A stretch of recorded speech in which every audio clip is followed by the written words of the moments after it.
یہاں یہ ہوتا ہے کہ ہم احساس نہیں پیدا کرتے بلکہ اپنی غلطیوں پر اپنی کمزوریوں پر دلائل دیتے ہیں۔ ہم یہ کہتے ہیں جناب یہ فلاں وجہ بنی تو مجھے یہ کرنا پڑا۔ میں نے ایسے نادان لوگ بھی زندگی میں دیکھے کہ ان سے قتل ہو گیا ہے۔ جس نے جان بوجھ کر کسی مومن کو قتل کیا اس کی سزا جہنم ہے۔ قتل ہو گیا تو ان سے سوال کیا گیا تو کہنے لگے اس نے مجھے گالی دی تھی، پھر میں کیا کرتا؟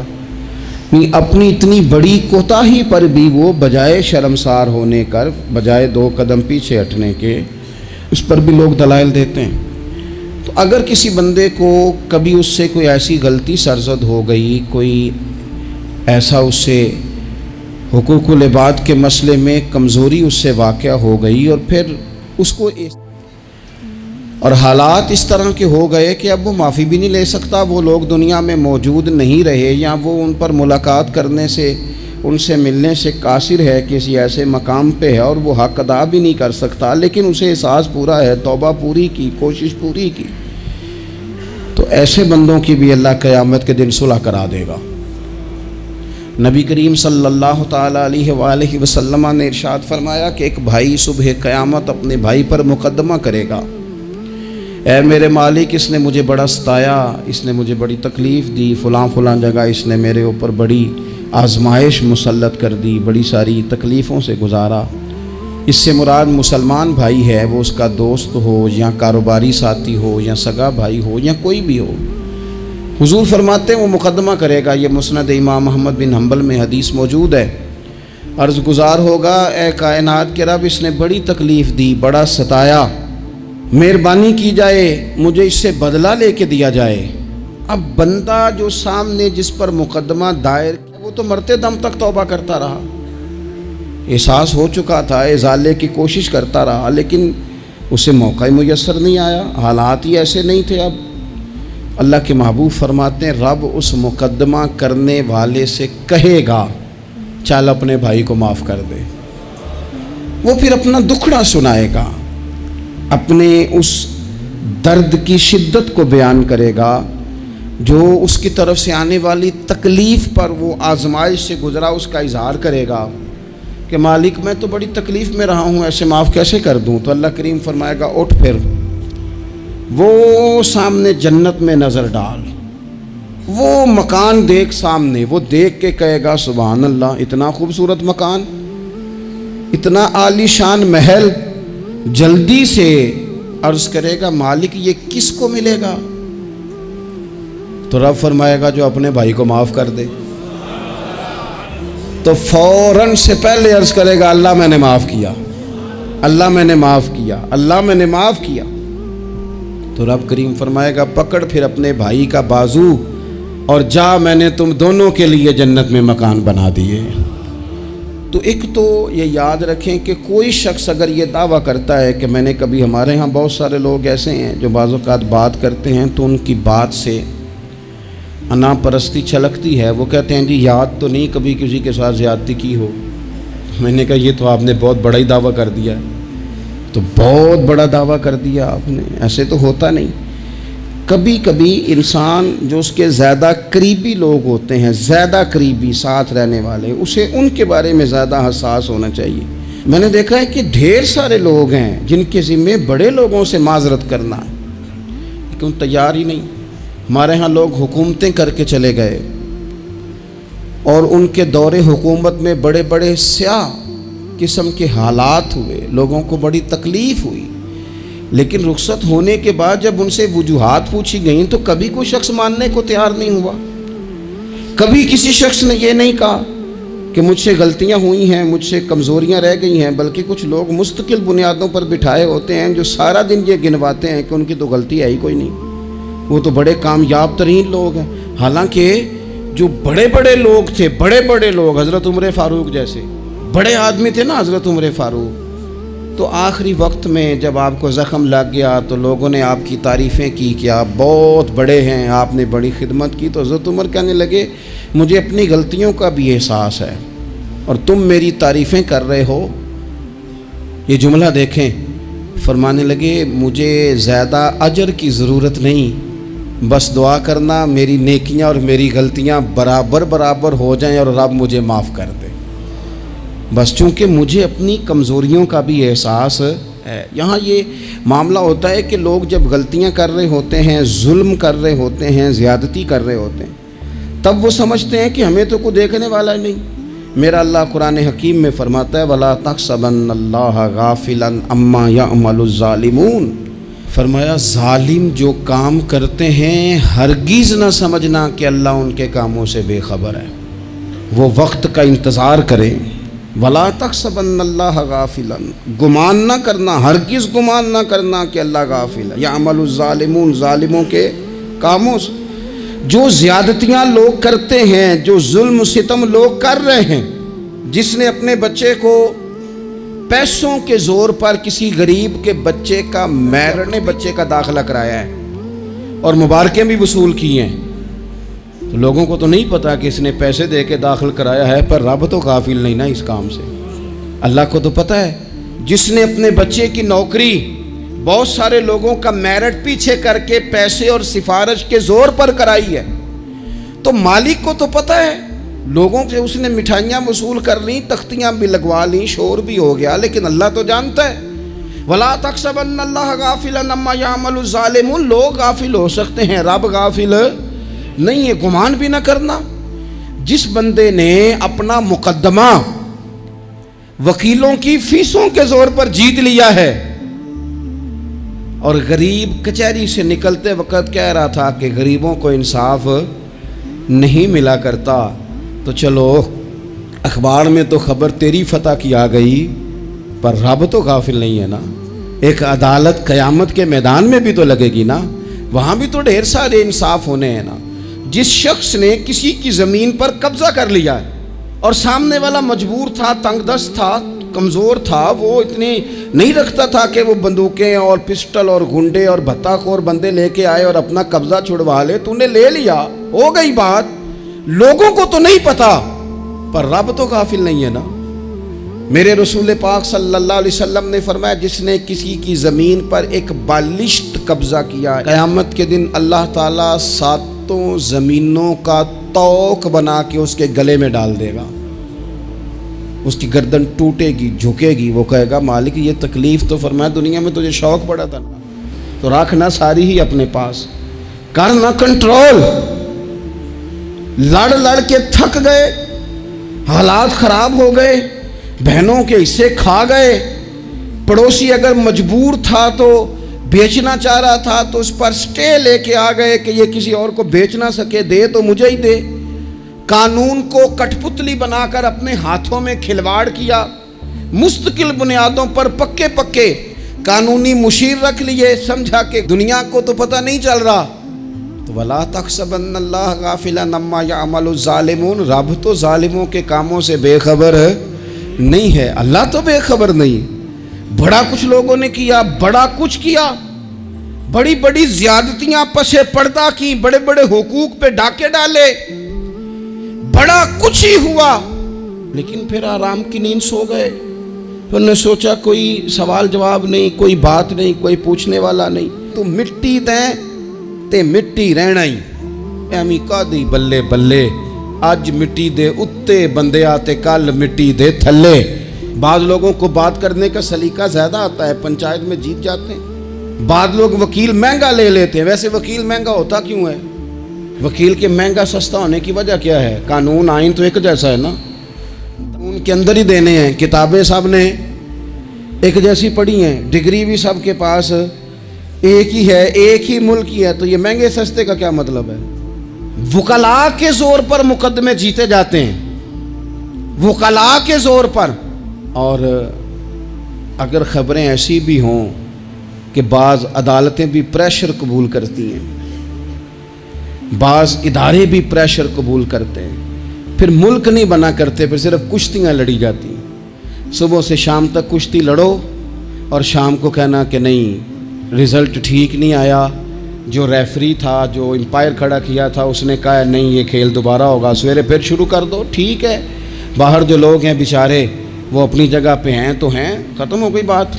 آپ دیکھ لیں ہمارے ملک میں جتنے بھی سنجیدہ فکر لوگ ہیں وہ زیادہ پریس کانفرنسز نہیں کرتے، وہ زیادہ شور شرابہ نہیں کرتے. کچھ پکے لوگ رکھے ہوئے ہیں جن کی ڈیوٹی چرب زبانی ہے، جن کی ذمہ داری ہر وقت آنکھ کو بھڑکا کے رکھنا، جن کے ذمہ یہ کام لگایا جاتا ہے سوائے اس کے انہیں کچھ بھی نہیں آتا، صرف اتنا ہی جانتے ہیں کہ ہم نے سامنے والے کی پگڑی کو کیسے اچھالنا ہے.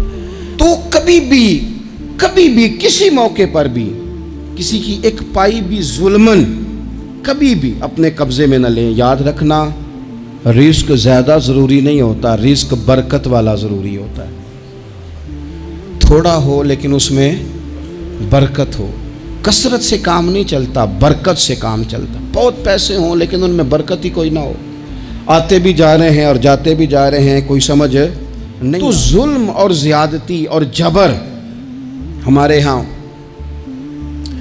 یہ دور بدل گیا، میڈیا لوگوں کی جیب میں آ گیا، آسانی ہو گئی، سیٹلائٹ کا سسٹم آ گیا. دور دراز کونوں میں لوگ اپنی بات لوگوں تک پہنچانے کا ذریعہ حاصل کر سکے. ساری آسانیاں ہو گئیں، ہر چیز لوگوں کو میسر آ گئی، تیزی ہو گئی، لیکن سچ پھر بھی نہیں عام ہو سکا. حقیقت پسندی کے دعوے لوگوں نے پھر بھی نہیں کیے.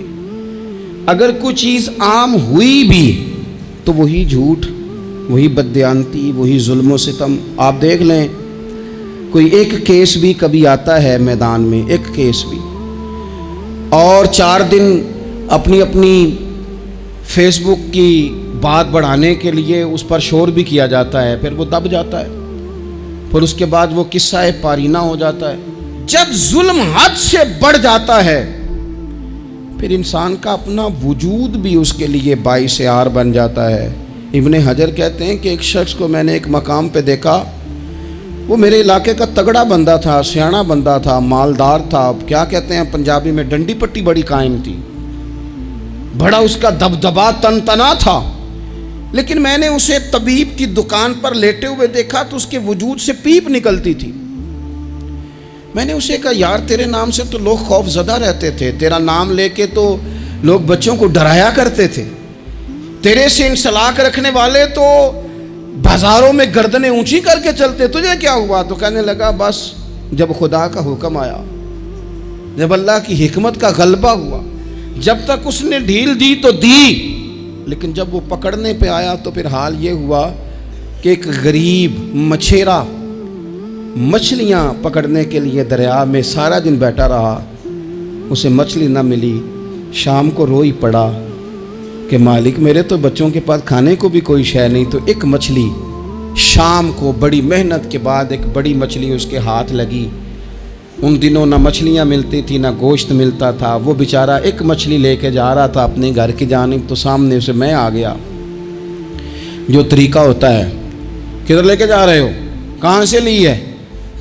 تو کہتے اس نے کہا صاحب مجھے پتہ ہے آپ مجھ سے چھین لیں گے، لیکن میرے بچے صبح سے بھوکے ہیں، یہی میرا روزگار ہے، آج مجھے کچھ نہیں میسر آیا، میں نے اس مچھلی کو لیا ہے، مجھے تو بیچنے کو بھی کچھ نہیں ملا، پتہ نہیں مجھے پکانی کس طرح ہے. تو یہ ایک مچھلی میرے بچوں کی خوراک بنے گی، کل لوٹ لینا، پرسوں لوٹ لینا، تمہارا تو کام ہی لوٹنا ہے، چلو کچھ دن کے لیے ہاتھ روک لو. کہتے ہیں اس نے جب یہ کہا تو میں نے ایک تھپڑ مارا اور اس آدمی سے مچھلی چھین کر میں نے اسے پکڑ کے گھر لا رہا تھا. میں اس مچھلی نے، حالانکہ مچھلیاں کاٹا نہیں کرتی، کہنے لگا اس مچھلی نے ناخن پر میرے پورے پر تھوڑا سا کاٹا ہے. اور میں نے کہا کوئی بات نہیں، مچھلی ذرا بڑی تھی، اس نے کاٹ لیا. میں نے تھوڑی سی پٹی باندھی اور گھر والوں کو کہا مچھلی پکا دیں، انہوں نے پکائی، کھائی، کچھ پتہ ہی نہیں تھا. 2-4 دن گزرے ہیں تو زخم آگے بڑھنے لگا ہے. طبیب کو دکھایا ہے تو اس نے کہا یہ تو انگلی کاٹنی پڑے گی. کہتے ہیں وہ انگلی کٹوائی، 1 ہفتہ نہیں گزرا تھا کہ زخم آگے بڑھا. تو پھر وہ ہاتھ کی طرف بڑھا تو میں نے جا کے دکھایا تو اس نے کہا ہاتھ بھی کاٹنا پڑے گا، سارا بازو کٹوا چکا ہوں، رات کو نیند نہیں آتی، ایک لقمہ پیٹ میں نہیں گزرتا.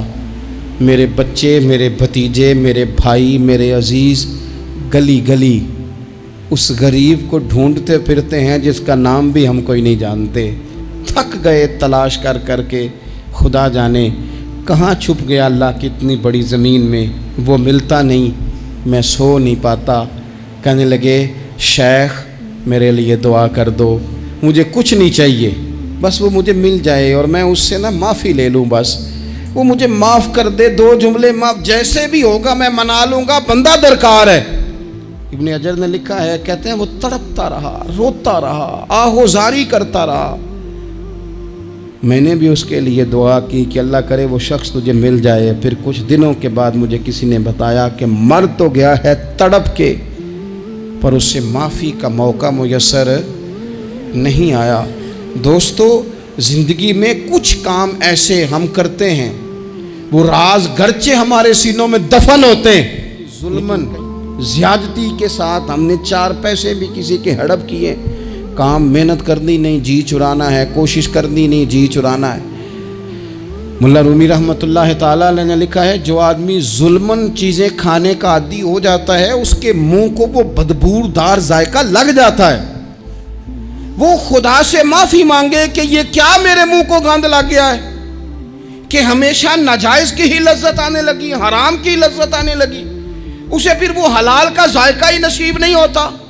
اپنی زندگی میں جائز پیسہ، رزق حلال، طیب، طاہر، صاف ستھرا، کبھی ظلم نہ کریں، کبھی زیادتی نہ کریں۔ کبھی حضرت سعد بن ابی وقاص رضی اللہ تعالیٰ عنہ کچھ بانٹ رہے تھے، تو ایک شخص نے آ کے کہا، یہ بخاری میں آپ کو ملے گا، اس نے آپ پر 3 الزام لگائے۔ کہنے لگا ایک تو آپ جہاد پہ نہیں جاتے حالانکہ بڑے مجاہد تھے، دوسرا آپ بانٹنے میں احتیاط نہیں کرتے، تیسرا جناب آپ غریبوں کو ترجیح نہیں دیتے۔ 3 الزام اس طرح کے اس نے آپ پہ لگائے، ناانصافی کا، معاذ اللہ، جنگ پہ نہ جانے کا۔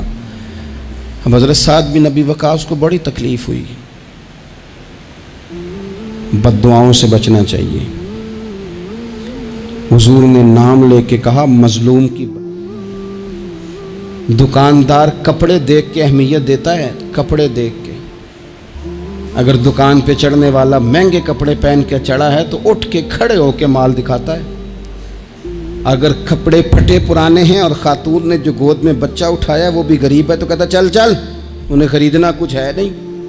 یہاں سے ظلم شروع ہوتا ہے، یہاں سے بندہ دیکھ کر لوگ اس کے ساتھ رویہ اختیار کرتے ہیں، بندہ دیکھ کر، میری غربت نے کیا مجھ کو زمانے میں بدنام، تیری دولت نے تیرے عیب چھپا رکھے۔ حضور فرمانے لگے مظلوم کی بد دعا سے بچنا، جب وہ اپنے ہاتھ اٹھاتا ہے نا رب کی بارگاہ میں، تو پھر آسمان کو بھی حکم ہوتا ہے تو درمیان میں ہٹ جا، کوئی شے نہ آئے اسے سیدھا اللہ کی بارگاہ میں پہنچنے دے۔ ہٹ جاتی ہے ہر چیز، مظلوم کی بد دعا سے بچو۔ حضرت سعد عزت دار آدمی تھے، لوگ عزت داروں پر بھی ظلم کرنے سے باز نہیں آتے۔ حضور کے غلام تھے، نبی پاک کے سچے سچے صحابی تھے، اس نے جھٹ سے منہ کھولا الزام لگا دیا، سوچا سمجھا ہی نہیں کہ میں اس شخص کے بارے میں بات کر رہا ہوں جس کی صبح اور شام میں حضور کے ساتھ وفا کرتے گزر گئیں، بخاری میں موجود ہے۔ ظلمن بات کی، ظلمن، کہنے لگا نہ جہاد پہ جاتے ہو، نہ مال غنیمت انصاف سے بانٹتے ہو، نہ عدل کرتے ہو، الزامات لگاتا۔ حضرت سعد چپ کر گئے۔ کئی دفعہ نفیس آدمی وہ اس کو تکلیف ہوتی ہے وضاحت دیتے بھی کہ میں وضاحت دوں، اب یقین کریں وضاحت دیتے بھی تکلیف ہوتی ہے۔ حضرت سعد بن ابی وقاص خاموش ہو گئے، چپ کر گئے۔ لیکن اس وقت سے ڈرنا چاہیے جب کوئی اپنا مقدمہ رب کی بارگاہ میں پیش کرے، رات کو اللہ کے حضور شکایت کرے۔ حضرت سعد بن ابی وقاص نے 3 دعائیں کی اس کے لیے، دعائے ضرر، بد دعائیں دی 3۔ کون سی؟ کہا اے اللہ اس کی عمر لمبی کر دے، اے اللہ اس کا فقر بڑھا دے۔ تیسرا کہا اے اللہ اسے فتنوں میں مبتلا کر، اس نے مجھے اذیت دی، تکلیف دی، میں نے تو ساری زندگی وفاداری میں گزاری اور یہ مجھے کیا کہہ گیا جاتے ہوئے۔ ایک تابعی بزرگ ہیں، وہ فرماتے ہیں، اور بخاری میں موجود ہے، تابعی بزرگ فرماتے ہیں میں نے اس بوڑھے کو دیکھا، اتنی عمر لمبی ہو گئی تھی کہ بھویں جھک گئی تھی، اور حال یہ تھا کہ مانگتا پھرتا تھا، ایک دفعہ روٹی کھاتا تو بھوک ختم نہ ہوتی، پھر مانگنا شروع کر دیتا، فقر لمبا ہو گیا۔ اور فرماتے ہیں فتنے کا یہ حال تھا کہ نہ اب خواہش تھی نہ اس کے وجود میں اتنی طاقت تھی، لیکن راہ سے گزرتے معاذ اللہ ثم معاذ اللہ کسی خاتون کو چھیڑ دیتا، اسے جوتے پڑتے، اسے تکلیف ہوتی، یہ تو کیا کرتا ہے؟ تو کہتا یہ حضرت سعد بن ابی وقاص کی دعا ہے جو میرا پیچھا کرتی، یہ میں نے ان پر ظلم کیا، زیادتی کی، الزامات لگائے، دل توڑا، یہ دعا ہے جو مجھے جینے نہیں دیتی۔ خدا را اپنے لہجوں پر، اپنے انداز پر تھوڑی توجہ دیں۔ ہم مطلب وہ جب ہمیں پتہ ہوتا ہے نا کہ یہ سامنے والا کمزور ہے، 2 باتیں سن لی ہیں، تو پھر ہم 100 سناتے ہیں، پھر ہم کئی 100 سناتے ہیں، پھر تو ماں بدولت باز آنے کو تیار نہیں ہوتے۔ کبھی بھی کسی پر ظلم نہ کریں، زیادتی کا مزاج نہ بنا دیں۔ ہمارا وجود، ہمارا لہجہ، ہمارا اٹھنا بیٹھنا کبھی کسی کے لیے بوجھ کا باعث نہ بنے۔ ٹھیک ہے، بعض لوگوں کے شر سے ڈرتے ہیں، بعض لوگوں کی ضد سے ڈرتے ہیں، بعض لوگ رٹا بڑا ڈالتے ہیں تو رٹے سے ڈرتے ہیں، خاموشی سے نکل جاتے ہیں۔ اس کا مطلب یہ نہیں ہوتا، وہ حضور نے فرمایا مومن نرم دل ہوتا ہے، سامنے والا سمجھ لیتا ہے شاید بزدل ہے، اس کو پتہ ہی کوئی نہیں، وہ تو نرم دل ہے۔